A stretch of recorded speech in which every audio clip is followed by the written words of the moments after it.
ದೇವರ ಮಹಾಪರಿಶುದ್ಧವಾದ ನಾಮಕ್ಕೆ ಮಹಿಮೆ ಉಂಟಾಗಲಿ. ನನ್ನ ಆತ್ಮೀಯ ಸ್ನೇಹಿತರೆ, ನಿಮ್ಮೆಲ್ಲರಿಗೂ ಕ್ರಿಸ್ತ ಯೇಸುವಿನ ನಾಮದಲ್ಲಿ ನನ್ನ ವಂದನೆಗಳು.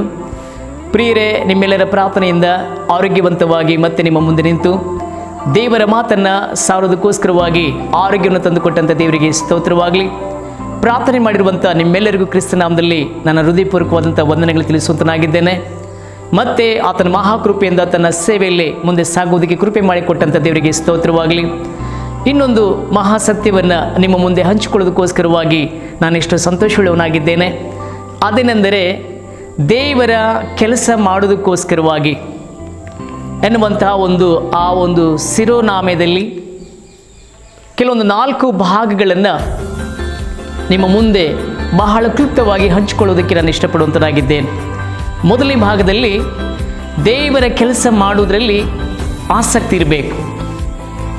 ಅದು ಮೊದಲನೇದಾಗಿ ಪ್ರಾರ್ಥನೆ ಮಾಡುವುದರಲ್ಲಿ ಆಸಕ್ತಿಯುಳ್ಳವರಾಗಿರಬೇಕು. ಬೇಸರಗೊಳ್ಳದೆ ಮತ್ತು ಅಲಕ್ಷ್ಯತನ ಇರದ ರೀತಿಯಲ್ಲಿ ಪ್ರಾರ್ಥನೆ ಮಾಡುವುದರಲ್ಲಿ ನಾವು ಆಸಕ್ತಿ ಉಳ್ಳವರಾಗಿರಬೇಕು. ಎರಡನೇದಾಗಿ ನಾವು ನೋಡುವಾಗ ಸುವಾರ್ತೆ ಎಂಬ ಕೆಲಸವನ್ನು ಅಲಕ್ಷ್ಯತನ ಅಥವಾ ಸೋಮಾರಿತನ ಅಥವಾ ಒಂದು ನಾಚಿಕೆತನ ಅಥವಾ ಭಯದಿಂದ ನಾವು ಮಾಡದೆ ಅದನ್ನು ಬಿಟ್ಟು, ಭಯವನ್ನು ಬಿಟ್ಟು ಪೌಲನಂತೆ ಪ್ರಕಟಿಸಬೇಕು. ನಾವು ಯೆರೆಮೀಯನ ಪುಸ್ತಕ 48:10 ಮತ್ತು ರೋಮಾಪುರದವರಿಗೆ ಬರೆದ ಪತ್ರಿಕೆ 1ನೇ ಅಧ್ಯಾಯ 16ನೇ ವಚನ, ಹಾಗೆಯೇ ರೋಮಾಪುರದವರಿಗೆ ಬರೆದ ಪತ್ರಿಕೆಯಲ್ಲಿ 15ನೇ ಅಧ್ಯಾಯ 19ನೇ ವಚನದಲ್ಲಿ ನೋಡ್ತೇವೆ. ಪೌಲನ ಹಾಗೆ ನಾವು ಪ್ರಕಟಿಸುವುದರಲ್ಲಿ ನಾವುಗಳು ಭಯಪಡದೆ, ನಾಚಿಕೆ ಪಡದೆ, ನಾವು ಸೋಮಾರಿತನ ತೋರಿಸದೆ, ನಾವು ಅಲಕ್ಷ್ಯತನ ತೋರಿಸದೆ, ನಾವು ಆತನ ಮಾತನ್ನು, ಆತನ ಶುಭ ವರ್ತಮಾನವನ್ನು ನಾವು ಪ್ರಕಟಿಸುವುದರಲ್ಲಿ ನಾವು ಆಸಕ್ತಿ ಉಳ್ಳವರಾಗಿರಬೇಕು. ಮೂರನೇದಾಗಿ ನೋಡುವಾಗ, ನಾವು ಸಾರಲ್ಪಡ್ತಿರುವಂಥ ಅಥವಾ ಪ್ರಾರ್ಥನೆ ಮಾಡ್ತಿರುವಂಥ ಒಂದು ವಿಷಯಗಳು ಯಾಕೆ? ಆತ್ಮಗಳಿಗಾಗಿ ನಾವು ಕೆಲಸ ಮಾಡಬೇಕು ಮತ್ತು ದೇವರ ರಾಜ್ಯಕ್ಕೋಸ್ಕರವಾಗಿ ಅದು ವಿಸ್ತಾರಗೊಳ್ಳೋದಕ್ಕೋಸ್ಕರವಾಗಿ ನಾವು ಆಸಕ್ತಿಯಿಂದ ಆತನ ಕೆಲಸವನ್ನು ಮಾಡಬೇಕಾಗಿದೆ. ನಾವು ಮತ್ತಾಯನ ಬರೆದ ಸುವಾರ್ತೆ 6ನೇ ಅಧ್ಯಾಯದಲ್ಲಿ 33ನೇ ವಚನದಲ್ಲಿ ನೋಡ್ತೀವಲ್ಲ, ಮೊದಲು ದೇವರ ರಾಜ್ಯಕ್ಕೋಸ್ಕರ ನೀತಿಗೋಸ್ಕರವಾಗಿ ತವಕಪಡ್ರಿ ಅನ್ನುವಂಥ ಒಂದು ಮಾತನ್ನು. ಮಾತ್ರವಲ್ಲ, ಹಾಗೆಯೇ ನಾವು ರೋಮಾಪುರದವರಿಗೆ ಬರೆದ ಪತ್ರಿಕೆಯಲ್ಲಿ 10ನೇ ಅಧ್ಯಾಯ 1ನೇ ವಚನದಲ್ಲಿ ನಾವು ನೋಡ್ತೇವೆ, ಆತ್ಮಗಳಿಗೋಸ್ಕರವಾಗಿ ನಾವು ಆಸಕ್ತಿಯಿಂದ ನಾವು ಕೆಲಸವನ್ನು ಮಾಡಬೇಕಾಗಿದೆ. ಎರಡನೇ ಭಾಗಕ್ಕೆ ನಾವು ಬರುವುದಾದರೆ, ದೇವರ ಕೆಲಸವು ನಾವು ಹೇಗೆ ಮಾಡಬೇಕು, ಶ್ರದ್ಧೆಯಿಂದ ನಾವು ಮಾಡಬೇಕು ಅನ್ನುವುದನ್ನು, ಅದು ಅಲಕ್ಷ್ಯತನದಿಂದಲ್ಲ ಅಥವಾ ಸೋಮಾರಿತನದಿಂದಲ್ಲ, ಬದಲಾಗಿ ನಾವು ಶ್ರದ್ಧೆಯಿಂದ ಮಾಡಬೇಕು ಅನ್ನುವಂಥ ಒಂದು ಮಾತನ್ನು ನಮಗೆ ತಿಳಿಸಲ್ಪಡುತ್ತದೆ. ದೇವರು ನಮಗೆ ಕೊಡಲ್ಪಟ್ಟಿರುವಂಥ ಕೆಲಸದಲ್ಲಿ ಅಲಕ್ಷ್ಯತನ ತೋರಿಸೋದಾದರೆ ಅಂಥವರು ಶಾಪಗ್ರಸ್ತರೆಂಬುದಾಗಿ ಯೆರೆಮೀಯನ ಪುಸ್ತಕ 48ನೇ ಅಧ್ಯಾಯ 10ನೇ ವಚನದಲ್ಲಿ ನಾವು ನೋಡ್ತೇವೆ. ಮಾತ್ರವಲ್ಲ, ನಾವು ಜ್ಞಾನೋಕ್ತಿ ಪುಸ್ತಕ 6ನೇ ಅಧ್ಯಾಯ 6ನೇ ವಚನದಲ್ಲಿ ಇರುವೆಯ ಹತ್ತಿರ ಹೋಗಿ, ಸೋಮಾರಿಯೇ ಇರುವೆಯ ಹತ್ತಿರ ಹೋಗಿ ಅದರ ನಡವಳಿಕೆ ನೋಡಿ ಜ್ಞಾನ ತಂದುಕೋ ಅನ್ನುವಂಥದ್ರಲ್ಲಿ ನಾವೇನು ನೋಡ್ತೇವೆ? ಅಲ್ಲಿ ಶ್ರದ್ಧೆ ಅಥವಾ ಒಂದು ಪ್ರಯಾಸ.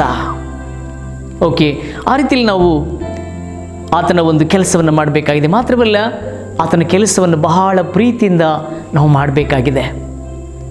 ಯಾಕಂದರೆ ಭಕ್ತನಾಗಿರುವಂಥ ಪೌಲನು ಆತನ ಪತ್ರಿಕೆಗಳಲ್ಲಿ ನೋಡುವಾಗ 1ನೇ ಕೊರಿಂಥದವರಿಗೆ ಬರೆದ ಪತ್ರಿಕೆ 16ನೇ ಅಧ್ಯಾಯ 22ನೇ ವಚನದಲ್ಲಿ ಅವ್ರನ್ನ ಪ್ರೀತಿಸಿರಿ, ಅಂದರೆ ಅಲ್ಲಿರುವಂಥ ಕೆಲವೊಂದು ಆತ್ಮೀಯ ಸ್ನೇಹಿತರಿದ್ದಾರೆ, ಆ ಸೇವೆಯಲ್ಲಿ ಬಂದಂತಹ ಆತ್ಮಗಳಿದೆ, ಅವರನ್ನು ನೀವು ಪ್ರೀತಿಸಿರಿ ಮತ್ತು ಆ ಒಂದು ಕೆಲಸ ಮಾಡೋದಕ್ಕೋಸ್ಕರವಾಗಿ ಅವರನ್ನು ದೌರ್ಜನ್ಯ, ಒಂದು ರೀತಿಯಲ್ಲಿ ಅಧಿಕಾರ ವಹಿಸುವಂಥದ್ದು, ಅಂಥ ಒಂದು ಅದರಲ್ಲಿ ಏನು ತೋರಿಸದೆ, ಬಟ್ ಅದನ್ನು ಪ್ರೀತಿಯನ್ನು ಬಿಟ್ಟು ಬರೀ ಅದನ್ನೇ ತೋರಿಸ್ತಾ ಇರೋದಾದರೆ ಅದು ದೇವರ ಕೆಲಸದಲ್ಲಿ ಒಂದು ಒತ್ತಡವನ್ನು, ಅಂದರೆ ಹೊರಗಿನ ಯಾವ ರೀತಿಯಲ್ಲಿ ಕಂಪನಿಗಳಲ್ಲಿ ಅಥವಾ ಬೇರೆ ಒಂದು ಗೌರ್ಮೆಂಟ್ ಕೆಲಸಗಳಲ್ಲಾಗಲಿ ಕಂಪ್ನಿಗಳಲ್ಲಾಗಲಿ ಯಾವ ರೀತಿ ಒತ್ತಡಗಳಿರ್ತದೋ, ಒಂದು ಭಾರ ಇರ್ತದೋ, ಮಾಡದೇ ಇರುವಾಗ ಒಂದು ರೀತಿ, ಮಾಡಿದಾಗ ಒಂದು ರೀತಿ, ಆ ರೀತಿಯ ಒಂದು ಭಾವನೆ ಇರಬಾರ್ದು. ದೇವರ ಒಂದು ಕೆಲಸದಲ್ಲಿ, ದೇವರ ರಾಜ್ಯದ ಕೆಲಸದಲ್ಲಿ ಅದನ್ನು ಬಹಳ ಪ್ರೀತಿಯಿಂದ ನಾವು ಮಾಡಬೇಕಾಗಿದೆ.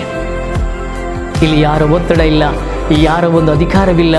ನಾವು ಆತನ ಸುಂದರವಾದ ಈ ತೋಟದಲ್ಲಿ ಆತನ ಕೆಲಸ ಹೇಗೆ ಮಾಡಬೇಕು? ನಾವು ಪ್ರೀತಿಯಿಂದ ಮಾಡುತ್ತಾ ನಾವು ಮುಂದೆ ಸಾಗಬೇಕಾಗಿದೆ. ಮಾತ್ರವಲ್ಲ, ನಾವು 3ನೇ ಭಾಗದಲ್ಲಿ ನೋಡ್ತೇವೆ, ದೇವರ ಕೆಲಸಕ್ಕಾಗಿ ನಾವೇನು ಮಾಡಬೇಕಂತೆ? ಪ್ರಯಾಸ ಪಡಬೇಕು. ಹೇಗೆ ಮಾಡಬೇಕು ಅಂತೇಳಿ ನಾವು ನೋಡಿದ್ವಿ. ಇವಾಗ ದೇವರ ಕೆಲಸಕ್ಕಾಗಿ ನಾವೇನು ಮಾಡಬೇಕು? ಪ್ರಯಾಸ ಪಡಬೇಕು. ಅತ್ಯಾಸಕ್ತಿಯ ಆತ್ಮೀಯ ಪ್ರಯಾಸದಿಂದ ನಾವೇನು ಮಾಡಬೇಕು? ನಾವು ಕೂಡಿದವರಾಗಿರಬೇಕು, ನಾವು ಮಾಡಬೇಕು ಎಂಬುದಾಗಿ. ಯಾಕಂದರೆ 1ನೇ ಕೊರಿಂಥದವರಿಗೆ ಬರೆದ ಪತ್ರಿಕೆ 15ನೇ ಅಧ್ಯಾಯದ 58ನೇ ವಚನದಲ್ಲಿ ನಾವು ಆ ಮಾತನ್ನು ನೋಡ್ತೇವೆ. ಪ್ರಯಾಸ ನಮ್ಮಲ್ಲಿ ಅದ್ರ ಪ್ರಯಾಸ ಇರಬೇಕು. ಎರಡನೇದಾಗಿ ನೋಡುವಾಗ ಆ ಮಾಡುವಂಥ ಕೆಲಸವು ಅದು ಪ್ರಯೋಜನಕರವಾಗಿರಬೇಕು. ನಾವು ವಾಕ್ಯದಲ್ಲಿ ನೋಡ್ತೇವೆ, ಆ ಫಿಲಿಪಿಯವರಿಗೆ ಬರೆದ ಪತ್ರಿಕೆಯಲ್ಲಿ 4ನೇ ಅಧ್ಯಾಯ 3ನೇ ವಚನದಲ್ಲಿ ಆ ಮಾತನ್ನು ನೋಡುವಂತರಾಗಿದ್ದೇವೆ. ನಾವು 4ನೇ ಭಾಗಕ್ಕೆ ಬರುವುದಾದರೆ, ದೇವರ ಕೆಲಸವನ್ನು ಈ ರೀತಿಯಲ್ಲಿ ಆಸಕ್ತಿಯಿಂದ, ಪ್ರೀತಿಯಿಂದ, ಆಮೇಲೆ ಶ್ರದ್ಧೆಯಿಂದ ಈ ರೀತಿ ಮಾಡುವಂಥವರೆಲ್ಲರನ್ನ ನಾವೇನು ಮಾಡಬೇಕು? ಅವರನ್ನು ನಾವು ಗೌರವಿಸಬೇಕು. ದೇವರ ಈ ಸುಂದರವಾದ ತೋಟದಲ್ಲಿ ಕೆಲಸ ಮಾಡೋದಕ್ಕೆ ಅವಕಾಶ ಮಾಡಿಕೊಟ್ಟು ಆ ಕೆಲಸವನ್ನು ಬಹಳ ಆಸಕ್ತಿಯಿಂದ, ಪ್ರಯಾಸದಿಂದ ಪ್ರಕಟಿಸುವ ಕಾರ್ಯದಲ್ಲಿ ಶ್ರದ್ಧೆಯಿಂದ, ಹೀಗೆ ಪ್ರಯಾಸತನದಿಂದ ಮಾಡಲ್ಪಡುತ್ತಿರುವಂಥವರನ್ನು ನಾವೇನು ಮಾಡಬೇಕಾಗಿದೆ? ಅವರನ್ನು ತುಂಬ ಹೃದಯದಿಂದ ಗೌರವಿಸಬೇಕಂತ ದೇವರ ವಾಕ್ಯದಲ್ಲಿ ನಾವು 1ನೇ ಥೆಸಲೋನಿಕದವರ ಪತ್ರಿಕೆ ನಾವು 5ನೇ ಅಧ್ಯಾಯದ ಅದರ 12, 13ನೇ ವಚನದಲ್ಲಿ ನಾವು ನೋಡುವಂತರಾಗಿದ್ದೇವೆ. ಖಂಡಿತವಾಗಲೂ ಆತನ ಈ ಸುಂದರವಾದಂಥ ತೋಟದಲ್ಲಿ ಆತನ ಕೆಲಸವನ್ನು ಮಾಡೋದಕ್ಕೆ ದೇವರು ನಮಗೇನು ಕೊಡ್ತಾರೆ? ಅವರು ನಿಜವಾಗ್ಲೂ ನಮಗೆ ಅವರ ಆಸಕ್ತಿಯನ್ನು ಕೊಡುವಂಥವರಾಗಿದ್ದಾರೆ.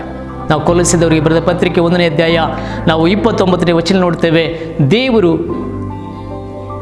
ನಮ್ಮನ್ನು ಕರೆಯಲ್ಪಟ್ಟಿರುವಂಥ ಉದ್ದೇಶ ಆತನ ಹೆಜ್ಜೆ ಜಾಡಿಯಲ್ಲಿ ಆತನ ಮಾದರಿಯನ್ನು ಅನುಸರಿಸಿ ನಾವು ಮುಂದೆ ಸಾಗಬೇಕಾಗಿದೆ. ಯೇಸು ಸ್ವಾಮಿಯವರು ಹೇಗೆ ಪ್ರಯಾಸಪಟ್ಟರು ದೇವರ ರಾಜ್ಯಕ್ಕೋಸ್ಕರ, ನೀತಿಗೋಸ್ಕರವಾಗಿ, ಹಾಗೆ ಆತನ ಮಾದರಿಯನ್ನು ನಾವುಗಳು ಅನುಸರಿಸಿ ಮುಂದೆ ಸಾಗೋಣ. ಆತನ ಈ ಸುಂದರವಾದ ತೋಟದಲ್ಲಿ ಆತನ ಕೆಲಸವನ್ನು ಮಾಡೋದಕ್ಕೋಸ್ಕರವಾಗಿ ಕರೆಯಲ್ಪಟ್ಟಿರುವಂಥ ನಾವುಗಳು ಇವಾಗಲೇ ಮೇಲೆ ಹೇಳಲ್ಪಟ್ಟಿರುವಂಥ ಈ 4 ಭಾಗಗಳಲ್ಲಿ ಹೇಳಲ್ಪಟ್ಟಿರುವಂಥ ದೇವರ ಸತ್ಯವೇದದಲ್ಲಿ ಆ ನುಡಿಯಲ್ಪಟ್ಟಂಥ ಮಾತಿನ ಪ್ರಕಾರವಾಗಿ ಸತ್ಯವೇದದ ಆ ಭಕ್ತರ ಒಂದು ರೀತಿಯನ್ನು, ಅವರ ವಿಧಾನವನ್ನು, ಅವರ ಅನುಭವಗಳನ್ನು ನಾವುಗಳು ಕೂಡ ಅನುಸರಿಸುತ್ತಾ ಈ ರೀತಿಯಲ್ಲಿ ನಾವು ಕೂಡ ಮಾಡುತ್ತಾ ನಾವು ಮುಂದೆ ಸಾಗೋಣ ಎಂಬುದಾಗಿ ಹೇಳುತ್ತಾ ನನ್ನ ಈ ಮಾತುಗಳನ್ನು ನಾನು ಮುಗಿಸುವಂತನಾಗಿದ್ದೇನೆ. ದೇವರು ನಿಮ್ಮನ್ನು, ಆತನ ಕೆಲಸ ಮಾಡುವಂಥ ನಿಮ್ಮೆಲ್ಲರನ್ನ ಈ ಮಾತುಗಳ ಮೂಲಕವಾಗಿ ಆಶೀರ್ವಾದ ಮಾಡಲಿ. ಧನ್ಯವಾದಗಳು. ದೇವರು ನಿಮ್ಮನ್ನು ಆಶೀರ್ವದಿಸಲಿ. ವಂದನೆಗಳು.